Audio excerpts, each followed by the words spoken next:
সুপ্রিয় শিক্ষার্থীরা, প্রত্যাশা করি তোমরা সবাই মঙ্গল আছো, সুন্দর আছো। আজকেই প্রতিবারের নিয়ে আজকেও অনলাইন ক্লাস নিয়ে হাজির হয়েছি। আমি মোহাম্মদ মোবারক হোসেন সোহেল, প্রভাষক, বাংলা বিভাগ। প্রিয় শিক্ষার্থীরা, আজকের আলোকপাতের বিষয় আমাদের বিদ্রোহী কবি, আমাদের জাতীয় কবি, আমাদের দুঃখী কবি কাজী নজরুল ইসলামের আমার পথ গল্পটি। আমার পথ গল্পে বিদ্রোহী কবি যেটা তুলে ধরতে চেয়েছেন, ন্যায় সত্যের পথে চললে, সত্যে অবিচল থাকলে, ন্যায়ের পথে দৃঢ় থাকলে কখনো হেরে যায় না, সে জিতেই যায়। আমরা কীভাবে নীতিবান হব, আমরা কীভাবে ন্যায়ী হব, আমরা অন্যায়ের প্রতিবাদ কীভাবে করব, সমাজকে ন্যায়ের পক্ষে কীভাবে পরিচালনা করব, এসবের বিষয় নিয়ে নজরুল, বিদ্রোহী কবি কাজী নজরুল ইসলাম তার আমার পথ গল্পটি লিখেছেন। গল্পে যাওয়ার পূর্বে বিদ্রোহী কবির যেই সামান্য পরিচিতি পর্ব তোমাদের পাঠ্যপুস্তকে দেওয়া আছে, সে বিষয়ে দু চারটি কথা বলতে হবে। কাজী নজরুল ইসলাম বাংলাদেশের জাতীয় কবি। তিনি ভারতের পশ্চিমবঙ্গের বর্ধমান জেলার আসানসোল মহকুমার চরুলিয়া গ্রামে 1899 খ্রিস্টাব্দে 25শে মে জন্মগ্রহণ করেন। কত মে? 25শে মে তিনি জন্মগ্রহণ করেন। আর বাংলায় হচ্ছে যে 11ই জ্যৈষ্ঠ 1306। বাংলা 11ই জ্যৈষ্ঠ 1306, 11ই জ্যৈষ্ঠ 1306 বঙ্গাব্দে তিনি জন্মগ্রহণ করেন। এটা কেন লিখেছি, তোমাদের প্রায় সময় আসে যে বাংলা সালটি আছে বিদ্রোহী কবি কত বঙ্গাব্দে জন্মগ্রহণ করেছেন, কিংবা সে তারিখটা কি ছিল, সেটা খুবই গুরুত্বপূর্ণ, তাই লিখে দিয়েছি। তার বাবার নাম কাজী ফকির আহমেদ, মায়ের নাম জাহেদা খাতুন। তাহলে বিদ্রোহী কবি কাজী ইসলামের পিতার নাম ছিল কাজী ফকির আহমেদ অ্যান্ড মাতার নাম ছিল জাহেদা খাতুন। সত্য প্রকাশের দুরন্ত সাহস নিয়ে নজরুল আমৃত্যু সকল অন্যায় শোষণের বিরুদ্ধে ছিলেন সোচ্চার প্রতিবাদী। কাজী ইসলাম সবসময় অন্যায়ের বিরুদ্ধে প্রতিবাদ করেছিলেন, সোচ্চার হয়েছেন দুর্নীতির বিরুদ্ধে, প্রতিবাদ করেছিলেন সমাজের বিশৃঙ্খলার বিরুদ্ধে। এই জন্য বাংলা সাহিত্যের বিদ্রোহী কবি হিসেবে তিনি সমধিক পরিচিতি লাভ করেছেন। আবার একই সঙ্গে কোমল দরদি মন নিয়ে ব্যথিত বঞ্চিত মানুষের পাশে থেকেছেন তিনি। এক হাতে বাঁশি আর এক হাতে রণতুর্য নিয়ে আবির্ভূত হয়েছিলেন নজরুল। আর এসেই প্রচলিত শিল্পধারাসমূহকে পাল্টে দিয়ে নতুন বিষয় ও নতুন শব্দে বাংলা সাহিত্য ও সঙ্গীতকে করেছেন সমৃদ্ধতর। দরিদ্র পরিবারে জন্ম নেওয়া নজরুলের কর্মজীবনও ছিল অত্যন্ত বৈচিত্র্যময়। মসজিদের ইমামতি, লেটোর দলে যোগদান। তাহলে নজরুল লেটোর দলে যোগদান করেছিলেন। কিসের দলে? লেটোর দলে যোগ দিয়েছিলেন 1917 সালে তিনি সেনাবাহিনীতে যোগ দেন। সেনাবাহিনীতে যোগ দিয়েছেন কত সালে? 1917 সালে তিনি লেটোর দলে যোগ দিয়েছিলেন এবং 1917 সালে সেনাবাহিনীতেও যোগ দিয়েছিলেন। কে? বিদ্রোহী কবি কাজী নজরুল ইসলাম। প্রিয় শিক্ষার্থীরা, তোমাদের এমসিকিউতে আসতে পারে যে তিনি সেনাবাহিনীতে কত সালে যোগদান করেছিলেন, সেটা হবে 1917 সালের কথা লিখতে হবে। তিনি সাম্যবাদী ধারা রাজনীতি, পত্রিকা সম্পাদন কিংবা চলচ্চিত্রের সঙ্গে যুক্ত হওয়া সহ বহু বিচিত্র অভিজ্ঞতায় তার জীবন ছিল পরিপূর্ণ। মাত্র 43 বছর বয়সে দুরারোগ্য ব্যাধিতে আক্রান্ত হওয়ায় এই ঋদ্ধ ও সম্ভাবনাময় জীবন আমৃত্যু নির্বাক হয়ে যায়। বাংলাদেশ স্বাধীন হলে নাগরিকত্ব এবং জাতীয় কবির মর্যাদা দিয়ে অসুস্থ নজরুলকে সসম্মানে দেশে বরণ করে নেওয়া হয়। এর কিছুকাল পরেই কবির মৃত্যু হলে তাকে ঢাকা বিশ্ববিদ্যালয়ের মসজিদের পাশে পূর্ণ রাষ্ট্রীয় মর্যাদায় সমাধিস্থ করা হয়। কবি হলেও সাহিত্যের অন্যান্য শাখাও তিনি বিচরণ করেছেন। তার উল্লেখযোগ্য উপন্যাসের মধ্যে বাঁধনহারা, মৃত্যু ক্ষুধা, কুহেলিকা এবং গল্প গ্রন্থের মধ্যে ব্যথার দাম, রিক্তের বেদন, শিউলিমালা বিশেষভাবে উল্লেখযোগ্য। যুগবাণী, দুর্দিনের যাত্রী, রুদ্রমঙ্গল, রাজবন্দির জবানবন্দি তাঁর উল্লেখযোগ্য প্রবন্ধ গ্রন্থ। তাহলে তার উপন্যাসগুলি কী ছিল?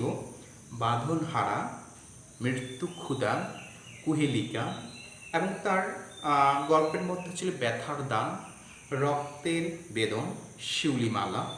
তার উল্লেখযোগ্য প্রবন্ধ ছিল যুগবাণী, দুর্দিনের যাত্রী, রুদ্র মঙ্গল, রাজবন্দির জবানবন্দি।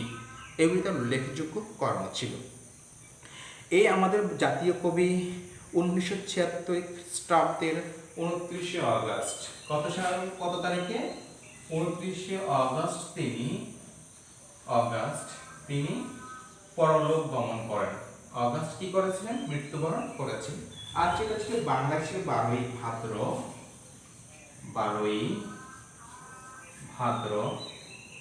কি ছিল? 12ই ভাদ্র 1383 সাল ছিল। কত ছিল?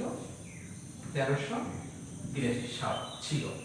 প্রিয় শিক্ষার্থীরা, এই যে বাংলা সালটা আমি লিখেছি তোমাদের নৈর্ব্যক্তিক প্রশ্নে প্রায় সময় এসে থাকে, তাই আমি সেটা উল্লেখ করে দিয়েছি। এখন দেখো আমার পথ কবিতাটির পাঠ পরিচিতি কি বলে বা এটার মূল বিষয়টা কি ছিল সে বিষয়ে একটু মনোযোগ সহকারে শুনে একান্তই প্রয়োজন।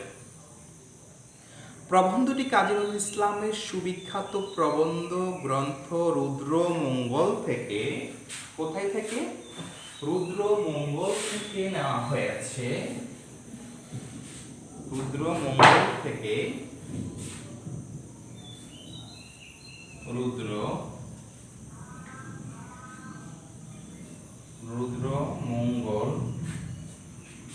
রুদ্রমঙ্গল প্রবন্ধ গ্রন্থ থেকে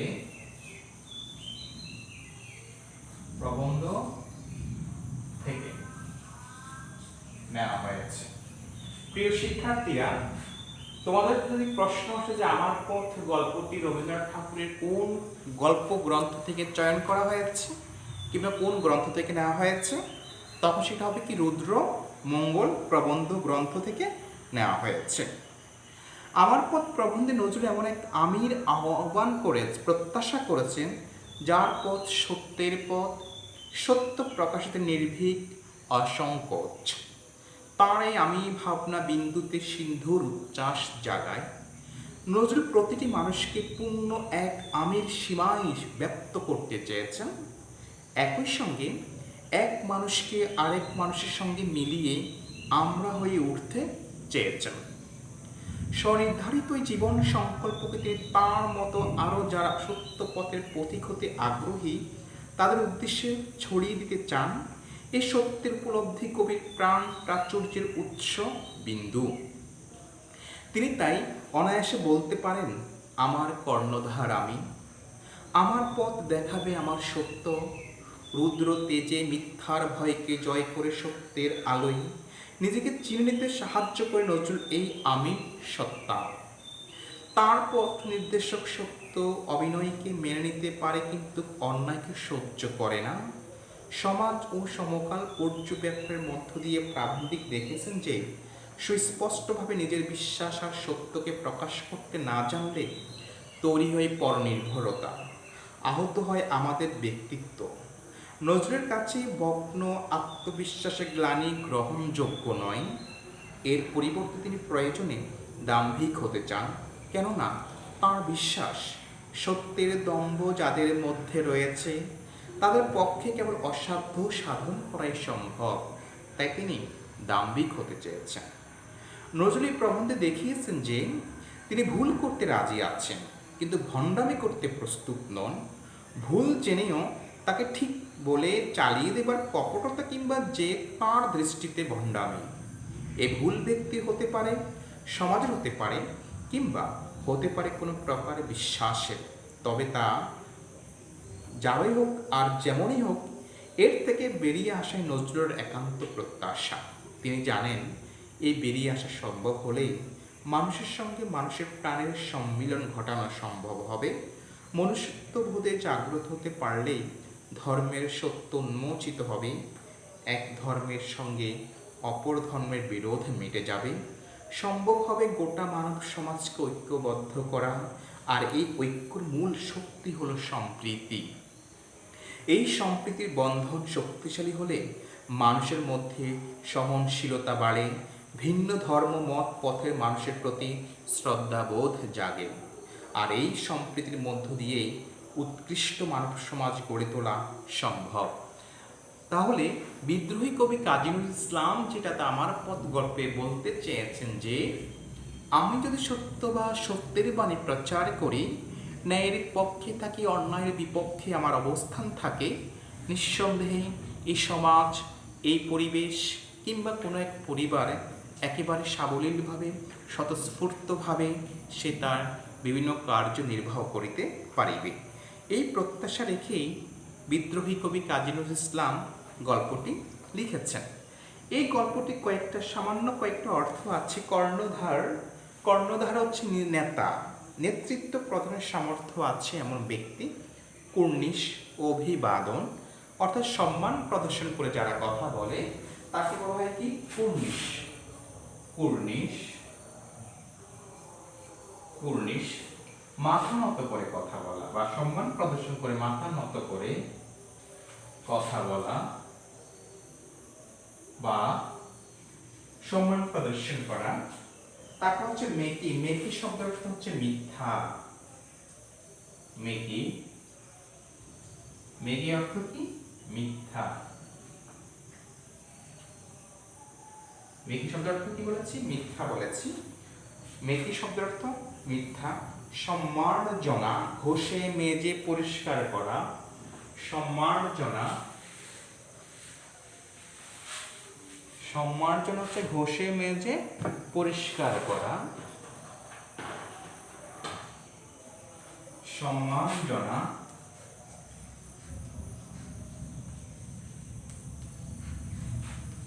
ঘষে মেজে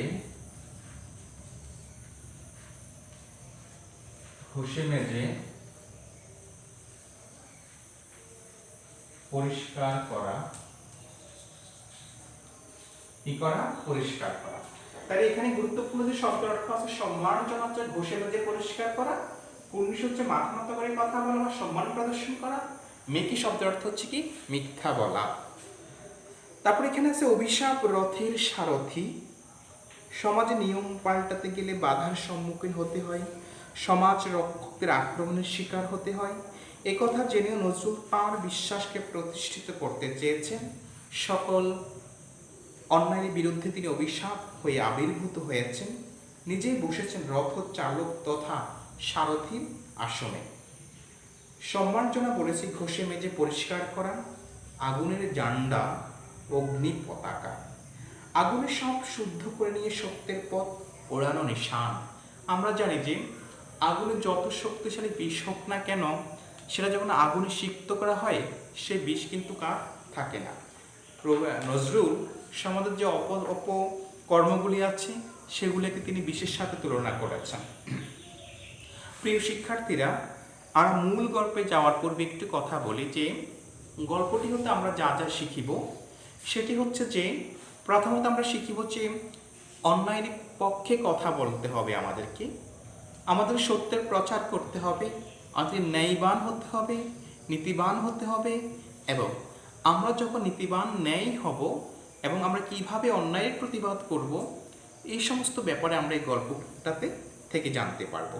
পুরোটা গল্প পড়া হয়তো বা সম্ভব না, তবে আমি গুরুত্বপূর্ণ কয়েকটি লাইন পড়ে সে গল্পটি বিশ্লেষণ করব, আর সেই বিশ্লেষণ থেকে তোমরা অনুধাবন করতে পারবা যে গল্পটির সারমর্ম কি। আমার কর্ণধার আমি।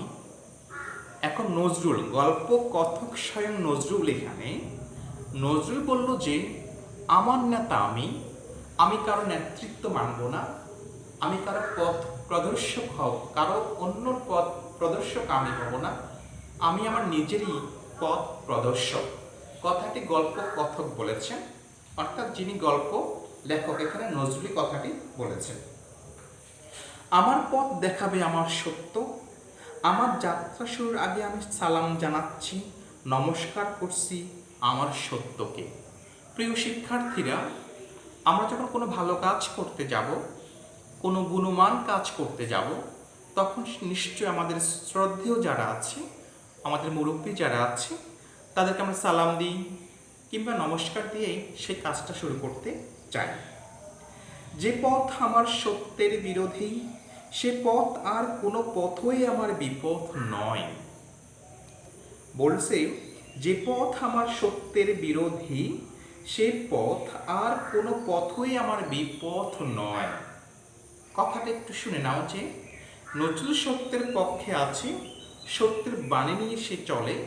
এখন বলল যে আমার সত্যের বিপক্ষে যে কথাগুলি আছে, আমার ন্যায়ের বিপক্ষে যে কাজগুলি আছে, এগুলি শুধু আমার বিপথে, আর অন্য কোনো পথ আমার বিপথ নয়, অর্থাৎ আমার পথের বিরোধী নয়। রাজভয়, লোকভয়, কোনো ভয়ে আমার বিপথে নিয়ে যাবে না। আমি যদি সত্যে অনড় থাকি, আমি যদি অন্যায়ের বিপক্ষে প্রতিবাদ করি, রাজভয় মানে রাজ্যের ভয়, লোকভয় সমাজের লোকের ভয়, কোনো ভয়েই আমাকে আমার সত্য থেকে নড়াতে পারবে না। এটা হচ্ছে কাজী নজরুল ইসলামের কথা। যে আসলে এগুলি খুবই কঠিন একটা কাজ, বলাটা অনেক সহজ, সমাজেভাবে বেঁচে থাকাটা অনেকটাই কঠিন হয়ে দাঁড়ায়। কিন্তু নজরুল বলল, যদি আমি আমার সত্যের বাণী প্রচার করি, সত্য কথা আমি বলি, ন্যায়ের পথে আমি চলি, তাহলে আমি যদি সেখানে ডিটারমাইন্ড থাকি, আমি প্রত্যাশা করি এই রাজভয়, লোকভয় আমাকে কিছুই করতে পারবে না। তারপর দেখো এখানে, ওরকম বিনয়ের চেয়ে অহংকার পৌরুষ অনেক অনেক ভালো। এই পৌরুষ মানে হচ্ছে পৌরুষ, এই পৌরুষ মানে হচ্ছে তেজ, পৌরুষ মানে হচ্ছে কি তেজ।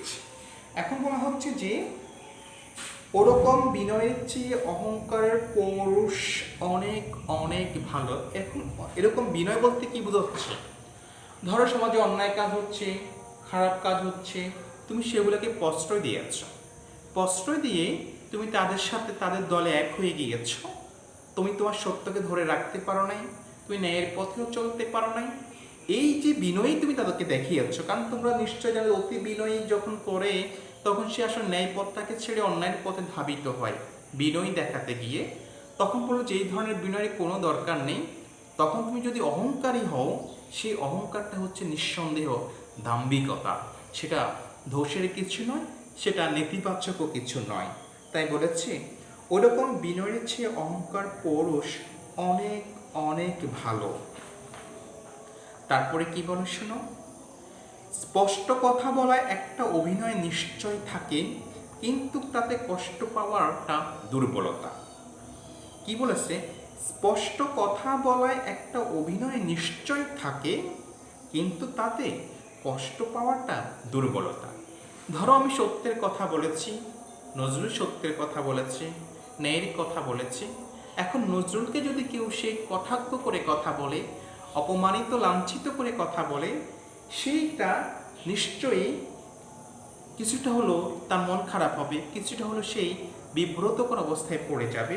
তাই বলেছি স্পষ্ট কথা বলা একটা অভিনয় নিশ্চয়ই থাকে, কিন্তু তাতে কষ্ট পাওয়াটা দুর্বলতা। যদি সেই যে ধরনের তোমাকে কটাক্ষ করে কথা বলবে, এই কটাক্ষ কথাটা হয়তো বা কিছুটা তোমার মনটা খারাপ করবে, কিন্তু তারপরেও আমরা সত্যের পক্ষে কথা বলবো, ন্যায়ের পক্ষে কথা বলবো। নিজেকে চিনলে, নিজের সত্যকে নিজের কর্ণধার মনে জানলে নিজের শক্তির উপর অটুট বিশ্বাস আসে। দেখো, আমি যদি আমার সম্পর্কে জানতে পারি, আমি যদি আমার বিশ্বাস সম্পর্কে অটুট থাকি, তাহলে যে কী হবে, আমার বিশ্বাস সম্পর্কে অটুট থাকলে সেটা কোনো সমস্যাই হবে না, বরঞ্চ সেটা আরও কী হবে, দৃঢ় হবে, সেটা আরো দৃঢ় হবে। তারপর হচ্ছে যে কি বলেছে যে এই স্বাবলম্বন, এই নিজের উপর অটুট বিশ্বাস করতেই শেখাচ্ছেন মহাত্মা গান্ধীজি, কিন্তু আমরা তার কথা বুঝলাম না। আমি আছি এই কথা না বলে সবাই বলতে লাগলাম গান্ধীজি আছেন। এখানে গান্ধীজি হচ্ছে যে মহাত্মা গান্ধী হচ্ছে যে আফ্রিকা মহাদেশের একজন স্বাধীনতার জনক ছিলেন, তিনি স্বাধীনতার একজন বীর হিসাবে পরিচিত ছিলেন, তার কথাই বলা হয়েছে। তাই বলে যে গান্ধীজি আছে। এখন বললো যে আমরা যদি আমাদের জায়গায় অটুট থাকি, আমাদের বিশ্বাস যদি দৃঢ় হয়, সেই ক্ষেত্রে অন্যের উপর ডিপেন্ড যদি নাও হই, তাতেও কিন্তু আমাদের চলবে। এখন এই স্বাবলম্বন বলতে কি বোঝাচ্ছে? এই স্বাবলম্বন বলতে বোঝাচ্ছে যে আমরা যদি আমাদের প্রতি যদি একটা বিশ্বাস থাকে, আমরা যদি মনে করি যে আমি এই কাজটি সম্পূর্ণ করতে পারবো, এই বিশ্বাসটা হচ্ছে কিন্তু আমার স্বাবলম্বন। এখন এই নিজের উপর অটুট বিশ্বাস করতে শিখাচ্ছিলেন মহাত্মা গান্ধীজি। গান্ধীজি ও স্বাবলম্বনটা শিখিয়েছিলেন।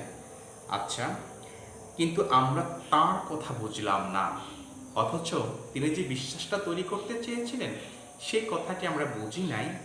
আমি আছি এই কথা না বলে সবাই বলতে লাগলাম গান্ধীজি আছেন। দেখো, আমি আছি একটু কথাটা বুঝতে হবে যে আমি আছি কথাটা না বলে সবাই বলতে লাগলো গান্ধীজি আছেন। এই কথাটা আসলে আমরা বুঝি না। কেন বুঝি না? আমি যদি একটু উদাহরণ দিই তাহলে নিশ্চয়ই তোমরা বুঝতে পারবা যেটা কি বোঝাচ্ছে।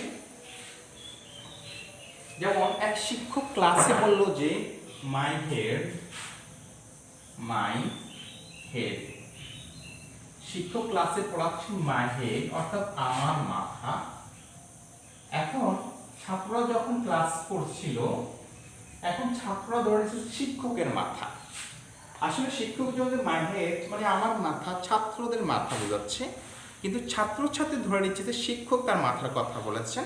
ঠিক এখানে বললো যে গান্ধীজি যখন বলল যে তিনি যখন বললেন স্বাবলম্বী হওয়াটাই গান্ধীজি শিখিয়েছিল, তখন কিন্তু আমরা তার কথা বুঝলাম না। গান্ধীজি যখন বলছে আমি আছি, কি আছি? গান্ধীজি যখন বললো যে আমি আছি, আমি আছি, এই আমি আছি বলতে কি বোঝাচ্ছে? আমি আছি বলতে বোঝানো হচ্ছে যে আমরা সবাই আছি, আমরা সবাই একত্রিত হয়ে অন্যায়ের বিপক্ষে যুদ্ধ করব, ন্যায়ের পক্ষে আমরা লড়বো। এই আমি আছি বলতে শুধু যে গান্ধীজি আছে সেটা কিন্তু না, আমরা সবাই আছি, আমরা প্রত্যেকে আছি। তাই বলে কিন্তু আমরা তার কথা বুঝলাম না। আমি আছি কথাটা না বলে সবাই বলতে লাগলাম গান্ধীজি আছেন।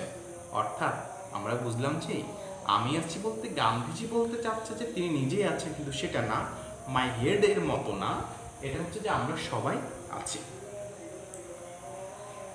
তারপর দেখো, এই দম্ভ সে উঁচু করে, পুরুষ করে, মনে একটা ডোন্ট কেয়ার ভাব আনে। কি আনে? মনে একটা ডোন্ট কেয়ার ভাব আনে। ডোন্ট কেয়ার মানেটা কি? ডোন্ট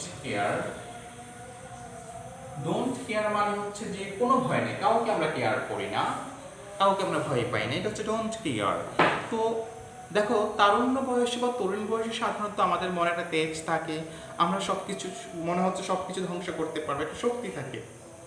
এখন বললো যে আমরা যখন অন্যায়ের বিপক্ষে, ন্যায়ের পক্ষে, সত্যের পথে চলি, ন্যায়ের কথা বলি, সমাজে সবসময় সত্যতা প্রচার করি, সত্যের বাণী অন্যকে শোনাই, এটা হচ্ছে আমার এক ধরনের শক্তি, এটা হচ্ছে আমার এক ধরনের বিশ্বাস, এটা হচ্ছে আমার বেঁচে থাকার একেবারে এক আনন্দময় বিষয় হয়ে দাঁড়াবে।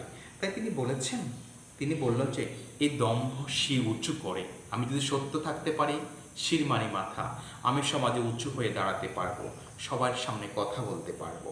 পুরুষ মানে আমাকে আরো শক্তিশালী করে, আমাকে তেজি করে। মনে একটা ডোন্ট কেয়ার ভাব আনে, তখন মনে হচ্ছে যে আমি কাউকে কেয়ার করি না, কেউই আমাকে কোনো কিছু করতে পারবে না, কারণ আমি তো সত্যের পথে আছি, আমি তো সত্য কথাই বলি, আমি তো ন্যায়ের পক্ষে বলি। তাই তার মধ্যে একটা কি আছে? ডোন্ট কেয়ার ভাব আসে। তারপর দেখো কি বোঝে, না বুঝে বোঝার ভণ্ডামি করে 5 জনের শ্রদ্ধা আর প্রশংসা পাওয়ার লোভ আমি কোনো দিনই করব না। কি বলেছে? না বুঝে বোঝার ভণ্ডামি করে 5 জনের শ্রদ্ধা আর প্রশংসা পাওয়ার লোভ আমি কোনো দিনই করব না। দেখবো যে কিছু কিছু লোক আছে সমাজে, এরা বুঝে কিংবা না বুঝে কিংবা না বোঝার অভিনয় করে সমাজে যে অপকর্ম, যে অপপ্রচার, যে সামাজিক বিশৃঙ্খলা কিংবা ন্যায়কে অন্যায় বানিয়ে কিন্তু মিথ্যাকে সত্যকে মিথ্যা বানিয়ে যে অপপ্রচার চালাচ্ছে, এই অপপ্রচার করে অনেক ছেঁচড়ামি করে কিংবা আমরা যেটা তেলবাজ বলি, এই টাইপের কিছু লোক আছে সমাজে মানুষের প্রশংসা অর্জন করতে চায়, সমাজে প্রতিষ্ঠিত হতে চায়। কিন্তু নজরুল গল্প কথক কখনো এই ধরনের লোভ করে নাই, কখনো এই ধরনের আশা তিনি করেন নাই। তাই তিনি বলেছেন, না বুঝে বোঝার বন্ধামি করে 5 জনের শ্রদ্ধার প্রশংসা পাবার লোভ আমি কোনোদিনই করব না। প্রিয় শিক্ষার্থীরা, তোমাদের যদি কোনো চরণ বুঝতে সমস্যা হয় আমাদেরকে কমেন্ট করলে আমরা সেই চরণটার ব্যাখ্যা করে দিব। তারপর কি বলেছে, মানুষ ধর্মই সবচেয়ে বড় ধর্ম। দেখেন, আমি হিন্দু ও মুসলিম কিংবা আমি মুসলিম, সেই হিন্দু, খ্রিস্টান, বৌদ্ধিস্ট, কত জাতি না পৃথিবীতে আছে, সবার উপরে কিন্তু মানব ধর্মটাই বড়। কারোর বিপদে আপদে সহযোগিতা করাটা হচ্ছে সবচেয়ে বড় ধর্ম। হ্যাঁ, প্রত্যেকে ধর্ম পালন করবে, ধর্মের জায়গায় থাকবে, কিন্তু মানব ধর্ম যেটা আছে, যে একে অন্যের সহযোগী হওয়া, একে অন্যের বিপদে পড়ে আসা, এটাই সবচেয়ে বড় ধর্ম। সত্যকে প্রচার করা, ন্যায়বান হওয়া, ন্যায় নীতি প্রতিষ্ঠা করাই সবচাইতে বড় ধর্ম। তাই নজরুল বলেছে, মানুষ ধর্মের সবচাইতে বড় ধর্ম। আমাদের সমাজে যেটা হচ্ছে কি, যে অমুক ধর্মের এই কথা ভেবে নানাভাবে অত্যাচার করতে থাকি, বাট নজরুল সেটার বিপক্ষে ছিলেন। হিন্দু মুসলমানের মিলনের অন্তরায় বা ফাঁকি কোনোখানে তা দেখিয়ে দেয়, এর গলদ দূর করা আমার এই পথের অন্যতম উদ্দেশ্য। নজরুল জন্মগ্রহণ করেছেন 1899 সালে। তিনি প্রত্যক্ষ করেছেন 1947 সালের দাঙ্গা, যে দাঙ্গা হয়েছিল হিন্দু মুসলিমদের মধ্যে। সে দাঙ্গায় নজরুল একেবারে চোখের সামনে ঘটনাগুলি প্রত্যক্ষ করেছেন। তাই তিনি বলেছেন, হিন্দু মুসলমানের মিলনের অন্তরায়, এই যে দাঙ্গাতে হিন্দু আলাদা হয়ে গেল, জাতি বিদ্বেষ তৈরি হলো, জাতিতে হানাহানি তৈরি হলো, এগুলি কখনো নজরুল প্রত্যাশা করেননি। মানুষের যেখানে প্রাণের মিল, আদত সত্যের মিল, সেখানে ধর্মের বৈষম্য কোনো হিংসার দুশ্মনির ভাব আনে না। যা নিজের ধর্মে বিশ্বাস আসে, যে নিজের ধর্মের সত্যকে চিনেছে, সে কখনো অন্য ধর্মকে ঘৃণা করতে পারে না। পৃথিবীতে যত ধর্মই আছে না, কোনো ধর্মেই কারো যার কাছে ছোট নয়, যার ধর্ম তার কাছে অনেক বড়, সে কখনো তার ধর্মকে ছোট করে দেখে না। তাই নজরুল বলেছে, ধর্ম সবার কাছে সবার ধর্মই বড়, কারো কাছে কারো ধর্ম ছোট নয়। আর সে ধর্ম নিয়ে হানাহানি করা নিতান্তই মূর্খতার পরিচয়ই বটে। দেশের পক্ষে যা মঙ্গলকর বা সত্য, শুধু তাই লক্ষ্য করি আগুনের জান্ডা দুলিয়ে পথে বাহির হলাম। আগুনের জান্ডা মানে আমি বলেছি যে কোনো বিষাক্ত বস্তুকে যখন আগুনে দেওয়া হয়, সে বিষ আর থাকে না, সেটা হয়ে যায় খাওয়ারও যোগ্য। প্রিয় শিক্ষার্থীরা, নজরুল সে আগুনের জান্ডার নিশান নিয়ে বের হয়েছে। সমাজ থেকে অন্যায়, অবিচার, অসত্য, মিথ্যা, বানোয়ার কিংবা যা বিশৃঙ্খলা হয়, সব কিছুর বিপক্ষে তিনি আছেন। তিনি সবসময় ন্যায়ের পক্ষে আছেন। তিনি ন্যায়ের পক্ষে হয়ে যদি থাকেন, যদি সে ন্যায়ী হয়, যদি সে তার বিশ্বাসের উপর অটুট থাকে, একদিন সে প্রত্যাশা করেছে এই সমাজ থেকে জাতিতে হানাহানি, এই সমাজে ধর্মীয় বিদ্বেষ, এই সমাজ জাতি বিদ্বেষ, এই সমাজের যে আর্থিক লোভনীয় ব্যাপারে যে ঘটনাগুলি ঘটে, এই সমাজে বিশৃঙ্খলা হয়, সব একদিন অপসারিত হয়ে যাবে। এই প্রত্যাশা নজরুল করেছেন। এই প্রত্যাশা আমাদের সবারই থাকা উচিত। আমরা সবাই সকল জাতিতে মিলেমিশে থাকাই এই প্রত্যাশা রেখে আজকের অনলাইন ক্লাস থেকে বিদায় নিচ্ছি। তোমাদের সকলের সুস্থতা কামনা করছি। সবাই নিরাপদে থাকবা, সচেতন থাকবা, এই প্রত্যাশা আজকে ক্লাস শেষ করলাম। আসসালামু আলাইকুম।